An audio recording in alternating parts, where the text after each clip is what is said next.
자, 오늘 말씀은 주님 제 아들과 마지막 시간을 보내고 있음을 말씀해 주고 있습니다. 우리 주님은 제 아들과 이 마지막 밤을 보내시고 나면 다음날 십자가에서 죽게 되십니다. 제 아들은 어떻게 생각했습니까? 오늘 마지막 밤이라고 생각하지 못했을 것입니다. 그래서 이 밤이 제 아들과 예수님에게 어떤 밤이었겠습니까? 어떤 날보다 침통하고 슬프고 그런 날일 것입니다. 아무런 기쁨이 없는 그런 무거운 밤이었을 것입니다. 근데 주님께서 이런 밤에 기쁨에 대해서 이렇게 얘기하십니다. 인간 생각으로는 생각할 수 없는 그런 기쁨에 대해서 이야기이기 때문에 오늘 저희들이 말씀을 통해서 적용해야 되는 그 기쁨도 인간의 생각으로 적용할 수 있는 그런 기쁨이 아닌 것입니다. 저희들 기쁨이 세상에 어떤 것입니까?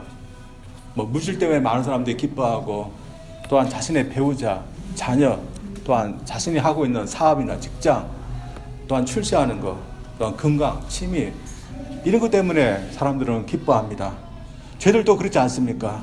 저희들도 친구 만나는 기쁨, 또한 친구들하고 같이 식사하고 여가를 보내는 그런 기쁨, 또 혹은 조용히 음악을 듣는다든지 아니면 재미있는 영화라든지 드라마 이런 거 볼 때 기쁨이 있습니다. 근데 그날 밤에 이런 사람들이 즐기는 그런 기쁨이 그날 밤에 있었을까요?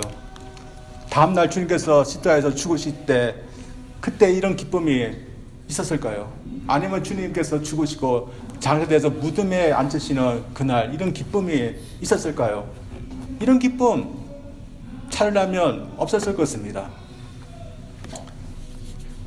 그래서 많은 사람들이 찾는 그 기쁨은 우리가 죽기 전까지 있는 그런 기쁨입니다. 그 이후에 있는 그 기쁨은 우리 사람은 생각할 수 없는 것입니다. 주님께서도 이런 면에서 기쁨에 대해서 얘기하시는데 오늘 본문에 나와 있는 말씀을 어떤 그냥 보통 사람이 이야기한다면 우리는 이 사람이 말하는 그 기쁨에 대해서 우리는 믿지 말아야 될 겁니다. 왜냐하면 오늘 본문에 나와 있는 그 말씀은 보통 사람이 할 수 없는 그 약속을 하고 있기 때문입니다. 보통 사람은 어떤 약속을 할 수 있습니까? 자신이 죽으면 다시 살 수 있다. 그래서 다시 살기 때문에 걱정하지 말라. 다시 너희들 얼굴을 보기 때문에 지금은 슬퍼하지만 내가 다시 보기 때문에 기뻐할 거다. 그런 말씀을 보통 사람은 할 수 있습니까? 보통 사람은 할 수 없는 겁니다. 근데 오늘 주님께서는 제 아들에게 이런 말씀을 하고 있습니다. 그래서 제 아들이 잘 알아듣지 못하지만 내가 조금 있으면 너희들을 떠나기 때문에 너희들이 나의 얼굴을 보지 못할 거다. 그러나 또 조금 있으면 내가 너희들 얼굴을 보기 때문에 너희들의 그 슬픔이 변화해서 기쁘게 될 거다. 이런 말씀을 하고 있습니다.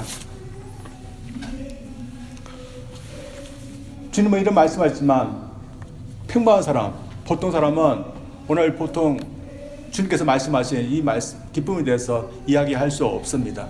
근데 이 말씀처럼 하는 사람들이 종종 있었습니다.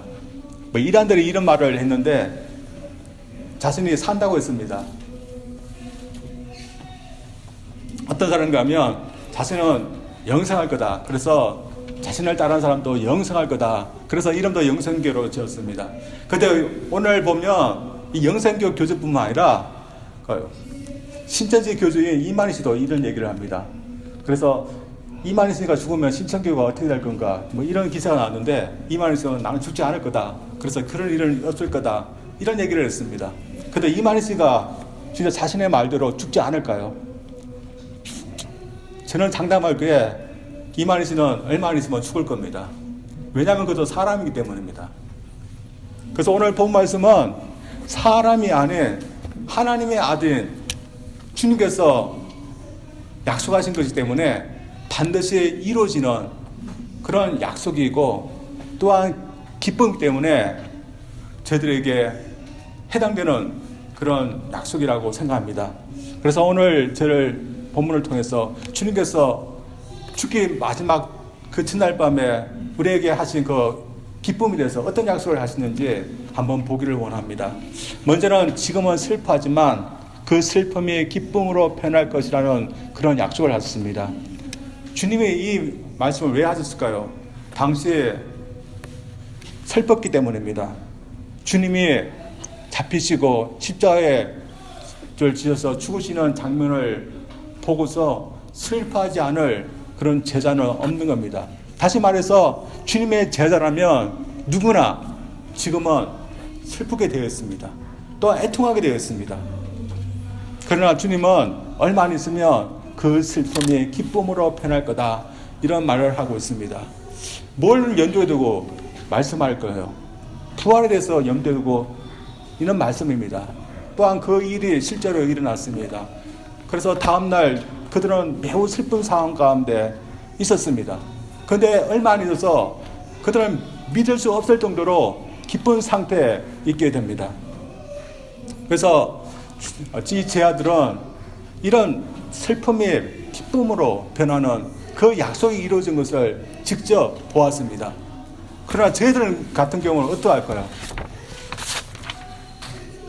저들 주님이 죽으신 것도 못 보았고 주님께서 살아나신 것도 못 보았습니다.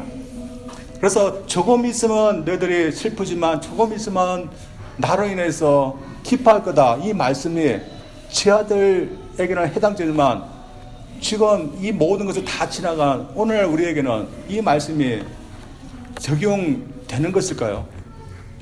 많은 사람들이 오늘 본 말씀은 십자가와 부활에 대해서 이야기하지만 또 어떤 분들은 성령을 받기 전과 성령의 후라고 얘기하는 사람도 있고, 또 어떤 분은 이 세상이 지금 이 세상과 그러나 마지막에 주님께서 오시는 그때를 얘기한다, 이렇게 말하고 있습니다. 저는 이 세 때가 제일 다 저희들에게 해당한다고 생각합니다. 먼저 저희들이 살고 있는 이 세상은 지금입니다. 저희들 지금 여러 가지 슬픔, 여러 가지 환난, 여러 가지 고통 가운데 있습니다. 여러분, 주님을 믿는다 해서 이런 고통과 어려움과 슬픔이 없는 것은 아니라 누구든지 주님을 믿어도 이런 고통 가운데 있는 겁니다. 그러나 주님께서 말씀하신 대로 곧 있으면 이런 슬픔이 변화해서 기쁨의 때가 온다고 약속하고 있는 겁니다. 그러나 주님께서 말씀하신 이 조금 있으면 온다는 그때, 그 기간이 언제일까요? 저들에게는 그 조금이라고 말한 그 기간이 굉장히 긴 시간일 수 있습니다. 주님은 조금이라고 말했지만 어떤 분에게는 한 50을 지났는데도 아직도 조금 있고, 어떤 분은 70이 지났는데도 아직 조금일 수도 있습니다. 제가 며칠 전에 차 오일을 갈기 위해서 군유회를 갔는데 거기에 그 중에 한 고객이 왔는데 그 종업원이 그 고객을 아는 분이었습니다. 그래서 너무 반가워하면서 남자분이었는데 나이를, 연세를 묻는 겁니다. 그때 그 남자 고객분이 자신의 나이에 대해서 이야기했는데 96살이랍니다. 저보다 한 2배, 조금 2배는 안 되지만 2배 정도 됩니다. 참 많다, 그런 생각했는데, 그분 같은 경우 어떻습니까? 주님은 조금이라고 말했지만 그분에는 96살까지 사는데 아직까지 주님이 말씀하신 그때가 아직 오시는 것은 아닙니다. 그래서 우리에게는 이 세상 지금의 때 계속해서 고통이 없고 슬픔이 있고 또 어려움이 있는 이때가 계속해서 있는 것 같지만, 넓게 보면 이 세상은 잠깐입니다. 우리가 잠깐 있으면 주님께서 말씀하신 대로 그런 슬픔이 변화해서 기쁨이 있는 그런 때가 분명히 오게 됩니다. 우리가 이것을 생각한다면 지금 우리가 받고 있는 그 슬픔과 어려움, 걱정 것이 우리가 참아야 되고, 또 우리가 곧 있으면 들어갈 그 기쁨의 세계를 우리가 악망하면서 참고 또한 힘내면서 살아야 될 줄 믿습니다. 주님은 약속했기 때문에 반드시 이루어질 겁니다. 여러분, 지금 우리가 사는 이 세상이 영원한 것은 아닙니다. 영원히 우리가 이 세상에서 사는 게 아니라 잠깐 있으면 우리는 슬픔을 더 이상 기억하지 못하는 그런 기쁨의 그런 천국세계로 우리는 들어가겠습니다. 그것을 지금 약속하고 있는 겁니다. 그러나 제자들 관점으로 본다면 주님이 말씀하신 이 조금은 있으면 너희들의 근심이 변화해서 기쁨이 되리라는 그런 말씀은 주님이 부활하신 후의 때를 말하는 겁니다. 다시 말해 그들에게 이 조금이라는 말은 죽어서 천국에 가는 그 먼 때를 말하는 게 아니라 주님이 십자가에 죽으시고 3일이 지난 그 부활의 때를 말하는 겁니다. 이 가까운 데에 슬펐던 그들이 도리어 기쁨으로 다 변했습니다. 주님의 십자가와 부활 사건에 인해서 변화를 일어났고 그 변화를 그들은 알았고 그 때문에 그들은 기뻐하게 되었습니다. 그러나 이 부활 사건 이후에 주님을 만났던 사람들 몇 명이 될까요? 또 부활의 사건에 인하여서 변화된 그것을 알았고 느꼈고 감지했던 사람들이 몇 명이 될까요? 모든 사람이 다 부활의 주님을 만나고 부활의 사건에 인해서 새로운 시대가 일어났던 것을 모든 사람이 다 알았던 것은 아니었습니다. 주님을 만났던 사람들은 소유였습니다. 그러나 주님을 만났던 소유였는 사람들은 그 주님을 만났기 때문에 또한 부활의 사건에 인해서 변했던 것을 알았고 감지하기 때문에 고통이 있어도 어려움이 있어도 그들은 매우 기뻐했던 그런 사람들이었습니다. 지금도 그런 것 같습니다. 저도 주님을 믿을 때 찾아온 것이 기쁨입니다. 근데 왜 기뻐합니까? 저희들이 주님을 믿을 때 변화된다는 것을 우리는 알고 또한 그것을 우리는 믿고 있기 때문에 우리는 기쁜 것입니다. 그래서 세상 사람들 보면은 주님을 믿기 전이나 믿지 않기 전이나 보이는 것이 아무것도 없기 같다고 생각하지만 우리가 주님을 믿게 됨으로 말하면 변화된 것이 있고 그것을 우리는 알기 때문에 기뻐하는 것입니다. 우리가 무엇이 변했습니까? 우리가 주님을 믿기 전에는 죽음과 사망이 있었지만 주님을 믿고 난 후에 생명으로 옮겨졌습니다. 또한 이제는 하나님이 우리 아버지 되고 또한 주님이 우리의 주님이 되어서 우리 삶을 이끌고 가고 계시는 그런 변화가 우리 가운데 일어나게 되었습니다. 우리는 더 이상 지옥으로 가는 게 아니라 천국의 백성이 된 그런 변화가 우리 가운데 일어났습니다. 예를 들어서 우리가 사망에서 생명으로 옮겨졌다는 그것을 우리가 알고 감지하고 우리가 볼 수 있다면 여러분 이 세상에 있는 근심 걱정 이것에 비하면 아무도 아닌 것입니다.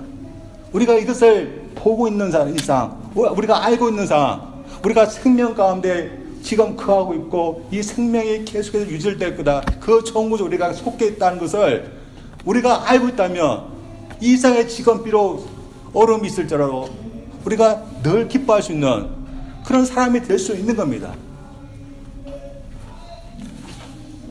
그래서 우리가 가장 슬픈 순간에도 우리 그리스도인들은 그 순간에도 기뻐할 수 있는 그런 근거가 있는 겁니다. 몰간이라는 그런 유명한 목사님이 있었습니다. 그 목사님이 일찍 결혼을 했는 것 같습니다. 30이 됐는데 어린 아이가 있었고, 근데 30이 됐을 때 참 안 되게도 이 딸아이가 그만 세상을 떠나는 그런 슬픔을 겪게 되었습니다. 부부가 30밖에 안 됐으니 뭐 딸아이가 몇 살이나 되었겠습니까? 이 딸아이를 장례식을 치르는 날 그때 하필은 비도 왔습니다. 장례를 치르고 나는데 하늘을 쳐다보고 세상을 보니까 왜 이렇게 슬픈지 모른다고 했습니다. 그 다음날 또 마찬가지였습니다. 길거리를 걷는데 아이 생각만 나고 이 마음 한쪽에서 아픔이 느껴진다고 그렇게 했습니다. 그리고 30년이 지났답니다. 근데 30년 동안에 그 마음속에 그 슬픔은 가시지 아니했답니다. 늘 아이 생각이 나고 아이 생각을 할 때마다 이 마음이 아픈 것은 여전했답니다. 그래서 아내와 같이 자신의 딸아이에 대해서 나누는데 어느 날 아내가 자신의 딸 엘리자베스인데 지금 내 딸이 주님의 품에 안겨 있겠지 하면서 얘기했답니다. 잘 하는 그런 말이었지만 이 말을 들 때 그 슬픔이 있지만 그 마음속에 뭉클하면서 그래도 내 딸이 그 좋은 곳에 안겨 있구나 하는 그 사실을 알 때 그 마음에 참 위안이 됐다. 그런 말을 하고 있습니다. 이 세상, 이 부부처럼 저들도 슬픔이 있습니다. 슬픔 많고 어려움 많고 죄 많은 이 세상에 우리가 살기 때문에 슬프고 어려움들이 있습니다. 그러나 주님은 우리에게 약속하고 있습니다. 조금 있으면 그 슬픔이 변화해서 기쁨이 될 거다. 저희들에게 약속하고 있습니다. 그리고 그 기쁨은 저희들은 지금 믿음으로 보려고 노력해야 됩니다. 눈에 보이지 않기 때문에, 만지지 않기 때문에 우리가 믿음을 보지 않고는 우리가 그것이 있는지, 사실이 있는지 깨닫지 못하고 기뻐하지 못하지만 그 눈앞에 그 모든 그 사실이 다 드러나는 주님 오시는 그때, 우리가 청구하는 그때는 우리가 기뻐하지 않으라도 다 기뻐하게 됐습니다. 주님은 우리가 기뻐할 수 있는 것을 우리에게 약속하셨습니다.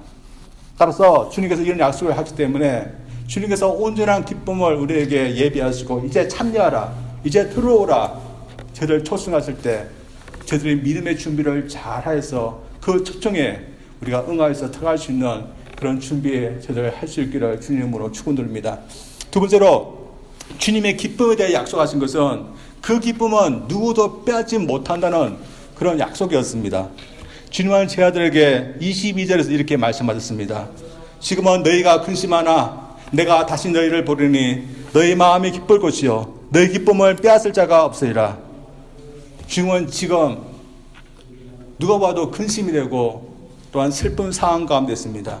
이것은 주님과 함께 하고 있는 저희들도 마찬가지였습니다. 그러나 그 상황 가운데 오히려 기뻐했던 그런 사람들이 있습니다. 주님을 이제 죽일 수 있구나, 주님을 미워하고 대적했던 그 사람들은 기뻐했습니다. 그런데 제자들은 반대였습니다. 주님과 함께 하고 있기 때문에 그 상황이 너무나 힘들고 또한 고통스럽고 슬픈 상황이었습니다. 그러나 주님은 주님과 함께 하고 있었던 이 제자들에게 너희들이 지금 슬프지만 곧 있으면 그 슬픔이 변해서 기쁨이 되었고 너희들의 그 기쁨을 어느 누구도 빼앗을 수 없을 거다. 이런 약속을 하고 있는 겁니다. 제자들 주님과 함께 하기 때문에 그들은 지금 슬픕니다. 모두 주님을 따른다는 이유 때문에 그렇습니다. 이것은 지금도 그렇습니다. 지금 저희들 믿는 저희들 주님과 함께 한다는 그 이유 때문에 저에게 어려움이 있고 또한 힘든 점이 따르는 그런 수고가 저희들에게 있습니다. 따라서 지금 이런 수고와 어려움이 있을 때 저를 믿는 자들에게도 어떤 마음이 있을 수 있습니까? 내가 주님을 믿고 따르기 때문에 이런 어려움이 있는데 왜 이런 어려움이 있을까 하면서 참 불편하게 싶습니다. 또한 저는 핍박을 받지 않지만 주님을 믿는다는 이유 때문에 모든 핍박을 받는 사람들이 있습니다. 이런 핍박을 받는 사람들이 지금 어떤 생각을 하고 있습니까? 참 이 핍박만 보일 수 있고 또한 이 핍박 때문에 내가 굳이 주님을 믿어야 되나 그런 생각을 하기 쉽습니다. 그래서 제자들도 마찬가지였습니다. 그 밤에 주님과 함께 하고 있을 때 곧이어서 가룟유다와 대성의 하석들이 주님을 잡으러 왔을 때 이게 무슨 일이 하면서 그들은 다 놀라서 있을 때 그들은 다 도망하고 말았습니다. 도망가서 그들이 무슨 생각을 했습니까? 내가 꼭 이런 위험을 감수하면서 저분을 따라야 되나 그런 생각을 할 수 있는 겁니다. 그러나 지금 주님과 함께하기 때문에 이런 슬픔과 걱정 또 어려움이 있지만 또한 주님과 함께함으로 말미암아 세상 사람들이 슬퍼할 때 기뻐할 수 있는 그런 기쁨이 있을 거랍니다. 그리고 그 기쁨은 어느 누구도 빼앗을 수 없는 그런 기쁨일 거라 저에게 말씀하고 있습니다.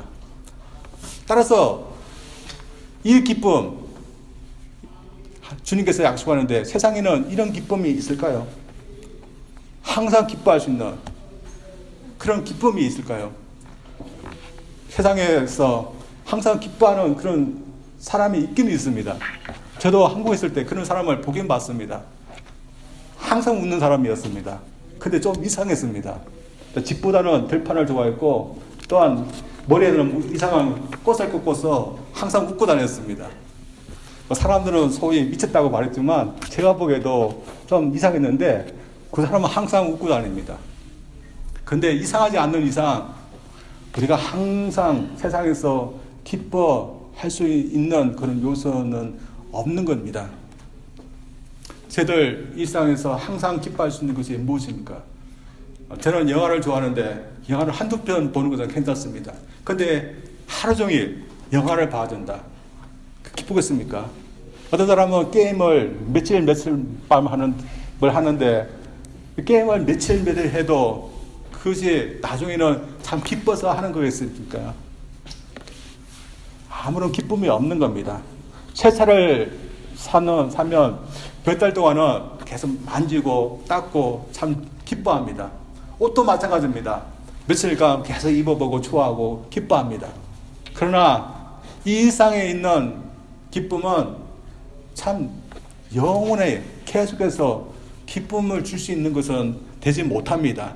그래서 어떤 사람들은 좀 더 자극적인 것을 통해서 자신의 몸을 망가뜨리심을 하면서 기쁨을 얻으려 합니다. 따라서 이런 것들이 없기 때문에 세상에서 사는 것은 참 힘든 것 같습니다. 그러나 주님은 이런 기쁨을 저에게 주신다고 약속하셨습니다. 여러분, 우리는 이미 주님 안에 들어갔기 때문에 이런 기쁨을 우리는 갖고 있습니다. 주의 환경에 관계없이 계속해서 있을 수 있는 그런 기쁨 우리가 갖고 있는데 이 기쁨이 뭘까요? 주님은 본문에서 주님을 부활 때 다시 만나면 이런 기쁨이 있을 거다 말씀하시는데 이 기쁨뿐만 아니라 믿는 사람은 누구든지 항상 기뻐할 수 있는 계속 있을 수 있는 그런 기쁨의 요소가 있습니다. 제 아들이 그랬습니다. 제 아들이 세상 사람들이 보기에는 기뻐할 수 없는 상황 가운데서 기뻐했습니다. 예를 들어서 그들은 감옥에 갇혔습니다. 세상 사람들 보기에는 감옥에 갇히면 어떻게 됩니까? 참 침통해야 되고 우울해하고 또한 힘들어야 됩니다. 또 매 맞을 때 어떻게 합니까? 누구보다 슬프고 침통할 때입니다. 그런데 그들은 감옥 속에 있을 때 또한 그들이 채찍을 맞으면서도 그 가운데서도 그들은 기뻐했습니다. 기뻐할 수 있는 무엇인가 있기 때문에 사람들은 보지 못하지만 그들에게는 그것을 알 수 있는 그런 것이 있기 때문에 그들은 기뻐했던 겁니다. 저들도 이 세상을 살면서 어려움을 당합니다. 그러나 주님께서 말씀하신 그 약속이 있기 때문에 저들 영원히 지금도 계속해서 기뻐할 수 있는 그런 것을 저희들에게 주셨습니다. 그것이 무엇일까요? 그것은 환경이 바뀐다 해서 바뀌는 것이 아닌 겁니다. 예를 들어서 우리가 구원받은 거 어떻습니까? 우리가 기분이 좋고 또한 일이 잘 풀리고 건강하고 또한 식구들 잘 되고 자녀들 건강하고 할 때는 그때는 구원이 있지만 우리가 가난하고 병들고 또한 우리가 힘들고 또한 자녀들 잘 안 되고 우리 삶에 여러 어려움이 있으면 구원이 그때는 없어지는 것입니까? 구원은 우리의 환경과 관계없이 계속해서 있는 겁니다. 우리가 주님께 붙어 있는 한 구원은 계속해서 있는 겁니다. 주님은 우리가 계속해서 기뻐할 수 있는 변하지 않고 없어지지 않는 그것을 저희들에게 주셨습니다. 따라서 저희들 이 구원만 봐도 우리는 환경과 관계없이 항상 기뻐할 수 있는 그런 요건이 저희들에게 있는 겁니다. 따라서 저희들은 계속해서 바뀌는 그런 것에 인해서 기뻐하는 것보다도 바뀌지 않는 계속할 수 있는 그런 것에 대해서 저희들 기뻐하라고 저희들에게 말씀하고 있는 겁니다. 여러분 어떻습니까? 저 오늘 본 말씀 보면서 내가 기뻐해야 되는데 여러분은 기쁨의 글을 설교했는데 좀 오늘 아침에 저 마음이 설교를 해야 되는데 기쁘지 않은 겁니다. 이 기쁨의 설교를 했는데 기쁘지 않으니까 어떻게 합니까? 그래서 방 안에 꿇어앉아서 좀 설교를 할 수 있도록 기쁜 마음을 달라고 그렇게 기도를 하면서 오늘 설교를 하는데 사실 목회를 하는 것도 교회를 이끌고 가는 것도 우리가 변하는 어떤 것에 우리 마음을 둔다면 어떤 경우는 기쁘고 어떤 경우는 낙단되고 어떤 때는 기쁘지 않습니다. 우리 교회 부흥에 대해서 우리 마음을 맞추고 그것의 기쁨이라면 우리가 부흥할 때는 기쁘지만 부흥하지 못할 때는 기쁘지 못합니다. 여러분 마찬가지 않습니까? 여러분 건강에 여러분의 기쁨을 맞추고 살면 건강할 때는 기쁘지만 항상 기쁩니까? 건강하지 않을 때 있는 겁니다. 여러분 그러나 주님께서 우리를 사랑하신다는 그것에 우리가 우리 마음을 맞춘다면 우리는 항상 기뻐할 수 있습니다. 왜냐하면 우리 주님은 우리를 항상 기뻐하고 사랑하기 때문에 편치 않은 것 때문에 항상 우리가 기뻐할 수 있는 겁니다. 저들 이런 기쁨 우리가 기뻐할 수 있는 겁니다. 사실 세상에서는 없어지지 않는 기쁨이 인기가 없습니다. 왜냐하면 겉으로 보기에는 이런 없어지지 않는 기쁨뿐만 아니라 기쁨 자체를 줄 수 있을까 그렇게 생각하기 때문입니다. 당시에 이 말씀을 하고 있는 주님을 보고서 사람들이 저분은 비록 십자가를 지고 죽으시지만 그래도 우리에게 기쁨을 줄 수 있는 분이다 생각했던 사람이 몇 사람이 있을까요? 오늘도 마찬가지입니다. 오늘도 안 믿는 분들, 그분들을 이제 주님께로 인도한다는 것은 너무나 힘듭니다. 그래서 교회 전혀 주님을 모르는 분들을 전도해서 교회로 데려온다는 것이 오늘도 너무나 힘듭니다. 왜 그럴까요? 주님을 믿어도 사는데 큰 기쁨이 있을까 생각하지 않기 때문입니다. 그래서 오히려 많은 사람들이 기쁨은 주님을 믿고 주님을 따르는 곳에 있는 것이 아니라 오히려 다른 것이 있다고 생각합니다. 그래서 사람들이 많이 모이는 것을 보십시오. 그곳에는 다 기쁨이 있을 거라고 찾습니다. 그래서 오히려 스포츠 클럽, 경기장, 쇼핑몰, 인터넷에 인기 있는 사이트, 그것을 많은 사람들이 찾습니다. 그곳에는 기쁨이 있다고 생각합니다. 그래서 이 세상에서 기쁘게 살려면 큰 돈을 벌어야 된다. 건강해야 된다. 인기 있어야 된다. 멋진 외모를 가지고 있어야 된다. 그렇게 생각합니다. 그래서 이 세상에서 많은 사람들이 부러워하고 닮은 사람들은 인기 있는 배우나 가수나 아이돌들입니다. 그렇게 되면 기쁘게 살 수 있다고 생각합니다. 제가 예를 하나를 찾다가 참 놀라운 그런 사실을 발견하게 됐습니다. 마이클 잭슨에 대한 이야기인데 제대로 알고 있듯이 마이클 잭슨이 천재적인 가수가 아닙니까? 그 사람만큼 노래를 잘 부르는 그런 가수도 없을 겁니다. 그런 무대 위에서는 신적인 존재로 사람들의 인기를 한 번에 봐왔던 그런 사람이었습니다. 그의 인기는 지금 사후에도 사라지지 않고 생전에 그가 팔았던 그 음반만 해도 수만 장을 넘는 그런 천문학적인 숫자로 그 음반을 팔았습니다. 그만큼 그런 인기 있었고 부자였습니다. 그러면 어떻습니까? 그 사람만큼 기쁜 사람도 없을 때 없습니다. 그러나 이 사람이 무대에서는 그렇지 못할 정도로 무대에서 내려오면 누구 봐도 외로웠고 고독했답니다. 그래서 그 외롭고 고독한 마음을 헤아릴 수 없어서 자주 무대 뒤에서 울었답니다. 근데 어느 날도 무대에서 내려와서 너무 이게 허한 마음을 다루지 못해 울고 있는데 청소부는 그 자리에서 무대 밑편에서 휘파람을 불면서 즐겁게 청소를 하고 있습니다. 그리고 이 마이클 잭슨이 울고 있는 모습을 보면서 마이클 잭슨에게 다가와서 돈으로는 소망을 살 수 없습니다. 영원한 기쁨을, 진정한 기쁨을 맛보려면 지금이라도 예수님을 영접하세요 하면서 권고했답니다. 그 이후로 그가 근데 이 말을 들었을 때 그 마음에 이게 자기 마음에 와닿았던 것 같습니다. 그 이후에 이 마이클 잭슨이 어디로 갔을까요? 어느 날 조용히 교회를 찾아서 교회 문을 열고서 들어갔답니다. 만약 마이클 잭슨이 그날 주님을 영접했다면 그는 영원한 진실한 기쁨을 그런 경험하고 얻으면서 살았을 것입니다. 많은 사람들이 주님을 믿으면 아무것도 없고 수고만 있다 그렇게 생각합니다. 그러나 주님은 저희에게 기쁨을 약속했습니다. 주님을 믿는 것에 진정한 기쁨이 있고 우리가 계속해서 없으시냐 하고 기뻐할 수 있는 그런 기쁨의 선물을 저들에게 주셨습니다. 천국은 없어지지 않습니다.